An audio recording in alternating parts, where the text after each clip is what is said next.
Hello everyone, welcome to study 24 with Arjun. Video का thumbnail देख करके आप लोग समझ चुके हो कि ये क्लास होगा इंग्लिश ग्रामर के ऊपर। 10th वाले 12th वाले बच्चों से शुरू करके KVS, NVS, C TET and all state की टेट, और जो ऑल स्टेट की जो स्कूल सर्विस कमीशन होता है उसका जो एग्जाम, और कोई भी कंपिटिटिव एग्जाम में जहां से ग्रामर से क्वेश्चन आएगा, जो लोग ये एग्जाम देने वाले हो सभी के लिए ये क्लास बहुत बहुत बहुत इंपॉर्टेंट है। क्योंकि क्लास को डिजाइन ही कुछ इस तरह से किया गया है कि हर एक छोटे से छोटे टॉपिक भी ना छूटे। बेसिक से शुरू करके एडवांस लेवल तक पूरा डे 1 डे 2 कर करके मॉक टेस्ट 1 मॉक टेस्ट 2 कर करके पूरा 200 तक क्लास चलेगा। तो ये क्लास रेगुलरली क्लास करो, मॉक टेस्ट दो और अपना जो सक्सेस है उसको हासिल करो। ठीक है, तो आज का जो क्लास है देखो स्क्रीन में, आज डे 1 है, मॉक टेस्ट 1 है, क्लास शुरू हो रहा है पार्ट ऑफ स्पीच से। ठीक है, तो नंबर 1 क्वेश्चन देखो क्या है। So look at the question number 1। Choose the correct part of speech of the word and.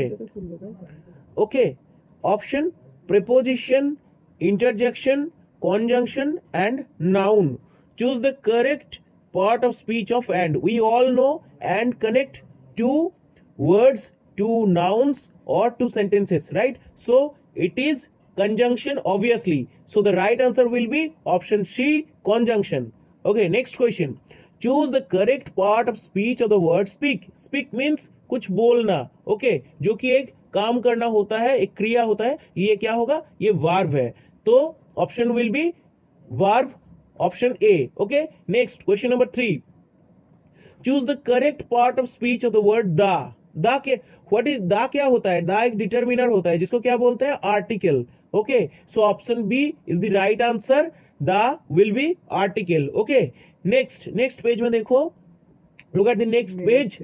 Choose the correct part of speech dance. Dance मतलब नाचना होता है, राइट? तो ये भी एक काम करना होता है, एक्शन वर्ड है। So this will be, dance will be a verb. Okay, option B. Okay, next question number 5। Identify the part of speech of the underlined word.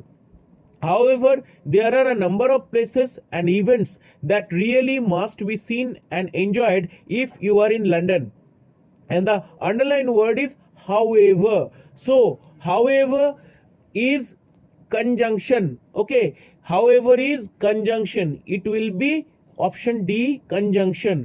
Okay, next. This is a first train. This is a first train. In the above sentence, first denotes which part of speech? First क्या कर रहा है? First is qualifying the noun train, right? First means very first. So first is qualifying the word, the noun train. Train की कैसा है? Train बहुत fast है। तो ये क्या कर रहा है? एक नाउन को क्वालिफाई कर रहा है, और नाउन कैसा है ये बोल रहा है। तो फास्ट क्या होगा?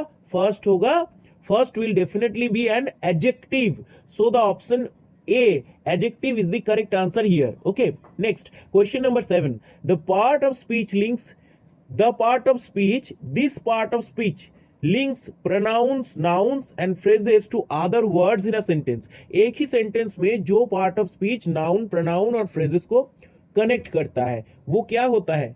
वो होता है preposition. Okay, so the answer will be option C, preposition. Next, question number 8. This part of speech links nouns, pronouns and phrases to other words in the sentence. Sorry, question number 8 is repeated. So the answer will be option C, preposition. Okay, look at the next page. Next question, question number 9. We left for the mountain just before 6 in the morning. Which part of speech is the word left in this sentence? We left for the mountain just before 6 in the morning. सुबह 6 बजे से पहले ही हम लोग mountain देखने के लिए निकल गए थे। तो लेफ्ट मतलब कोई भी जो प्लेस है वहां से हम निकल चुके थे, वो प्लेस छोड़ दिए थे। तो ये left word, which part of speech is the word left in this sentence? तो इस सेंटेंस में लेफ्ट कौन सा काम कर रहा है? लेफ्ट एक एक्शन समझा रहा है। हम लोग जो काम कर रहे हैं उसका जो एक्शन है, लेफ्ट मतलब छोड़ देना, हम लोग लीव कर दिए थे, लीव के V2 होता है left, so left will definitely be the action word verb, so the option a verb is the right answer. Okay, next page, look at the next page, question number 10. What part of speech connects words or groups of word? Example are for, and, nor, but, or, yet, so. कौन सा, what part of speech, कौन सा part of speech connect करता है, connects words और group of words, words और group of words को connect करता है? Obviously it is conjunction. Example भी दिया हुआ है, look at the examples, for, and, nor, but, और, येट, ये सारी चीजें क्या है, कंजंक्शन है. So the answer will be option C, conjunction. Right. Next question number 11. Which part of speech expresses a mild or sudden burst of emotion? Mild or sudden burst of emotion. Okay, whenever we express our emotion, okay, it may be of joy, it may be of our grief, it may be of our sadness, it may be of our sorrow. Okay, when we are feeling very sad, when we are feeling very excited, when we are watching something very special and we are getting astonished, for this kind of emotion we use something that like wow, what a beautiful view, right? Or oh no, my leg is broken. So oh no, wow, these words are expressing a mild or sudden burst of our emotion, so these words will be interjection. These words are called in our part of speech is interjection. Okay, so next question, this answer will be for 11, question number 11, answer will be option C, interjection. Next question number 12.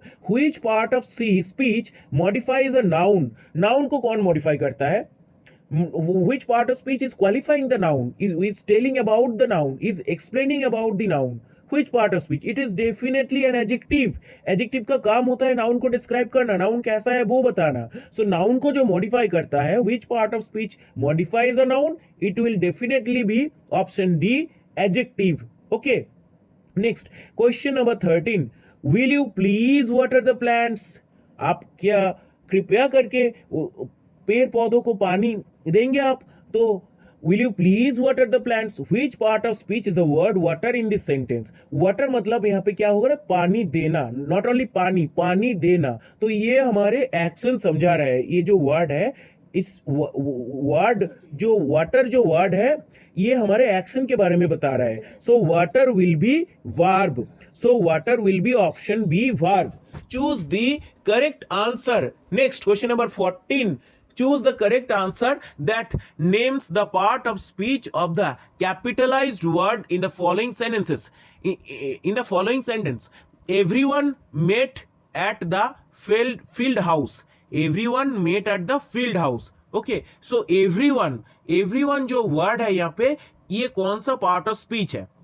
ठीक है, तो देखो everyone met, everyone मतलब जो लोग present है उन लोगों का नाम नहीं बताया गया है. वो कुछ जो पर्सन है, कुछ जो आदमी है और कुछ जो व्यक्ति वहां पे खड़े हुए हैं, उन लोगों के लिए क्या, उन लोगों का नाम यूज ना करके क्या उन लोगों को ग्रुप में बोला जा रहा है? Everyone. So everyone is definitely be pronoun. So the answer for everyone for question number 14 will be pronoun, option C. Okay, next question number 14. This is the last question for today. For this test, next test will come very soon. Okay, let me finish the last question. Question number 14. Choose the answer that names the part of speech of the capitalized word in the following sentence. Farmers had very poor crops this year. Farmers had very poor crops this year. Very poor. Poor crop. Crop क्या होता है? Crop होता है जो फसल होता है, ठीक है, जो प्रोडक्ट होता है वो क्रॉप होता है, वो नाउन है. और नाउन को क्या क्वालिफाई कर रहा है यहाँ पे?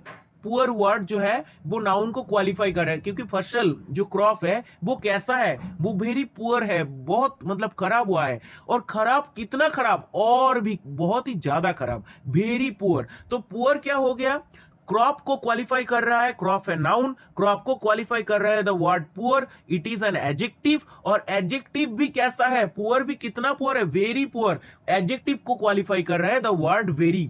तो वेरी वर्ड किसको क्वालिफाई कर रहा है, किसके बारे में बता रहा है, पुअर के बारे में। पुअर मतलब खराब, इस बार जो फसल हुआ है वो बहुत ही खराब हुआ है। तो फसल है क्रॉप, ये है नाउन, नाउन के बारे में क्या मतलब कौन सा वर्ड नाउन को मॉडिफाई कर रहा है, पुअर, पुअर जो वर्ड है ये नाउन को मॉडिफाई कर रहा है, और पुअर मतलब कितना खराब है, बहुत ही ज्यादा, वेरी, तो पुअर एडजेक्टिव हो गया, और एडजेक्टिव को भी मॉडिफाई कर रहा है, क्वालिफाई कर रहा है कौन सा वर्ड, वेरी। तो वेरी एडजेक्टिव के बारे में बता रहा है, एडजेक्टिव को एक्सप्लेन कर रहा है, मॉडिफाई कर रहा है। तो वेरी जो एडजेक्टिव को एक्सप्लेन कर रहा है वो डेफिनेटली क्या होगा, एडवर्ब होगा, क्योंकि एडवर्ब क्या होता है, वर्ब और एडजेक्टिव को जो मॉडिफाई करता है वही एडवर्ब होता है। वर्ब और एडजेक्टिव को जो मॉडिफाई करता है, वर्ब और एडजेक्टिव को जो एक्सप्लेन करता है, वर्ब और एडजेक्टिव को जो वर्ब और एडजेक्टिव के बारे में जो बताता है वो क्या होता है, एडवर्ब होता है। तो यहाँ पे क्या हो रहा है, पुअर एडजेक्टिव है, पुअर के बारे में कौन बता रहा है, वर्ड वेरी बता रहा है, तो वेरी क्या हो गया, adverb. Okay, so for question number 15 the answer will be option D, adverb. तो देखो 15 क्वेश्चन हम कर लिए हैं मॉक टेस्ट, जो कि बहुत इंपॉर्टेंट है पार्ट ऑफ स्पीच से, ठीक है। तो इसी तरह प्रैक्टिस करते रहो जैसा हम करवाए हैं आज। ये क्लास जो क्लास आएगा वो रेगुलरली फॉलो करो, तो तुम लोगों को क्या होगा, एग्जाम में बहुत अच्छी तरह से तुम लोग सारे आंसर दे पाओगे। ऐसे ही हम मॉक टेस्ट को डिजाइन कर रहे हैं ताकि एक भी आंसर छूटे ना, ठीक है। कुछ भी मतलब कोई भी फील्ड से तुम लोग हो, जो लोग प्रिपरेशन ले रहे हो जॉब के लिए या कोई भी कॉम्पिटिटिव एग्जाम के लिए प्रिपेयर हो रहे हो, सब लोगों के लिए ये क्लास बहुत ही इंपॉर्टेंट है। तो सब लोग क्लास करते रहो। Next mock test will come very soon, and चाहे टीचिंग एग्जाम हो, चाहे कोई दूसरा कॉम्पिटिटिव एग्जाम हो, चाहे 10th वाले 12th वाले बच्चे हो, सभी लोगों के लिए ये जो क्लास जैसे हम डिजाइन किए हैं बेसिक से शुरू करके, ये बहुत बहुत इंपॉर्टेंट है। वंस अगेन बोल दिया। So thank you very much, class करते रहो और सक्सेस हासिल करो। Thank you very much.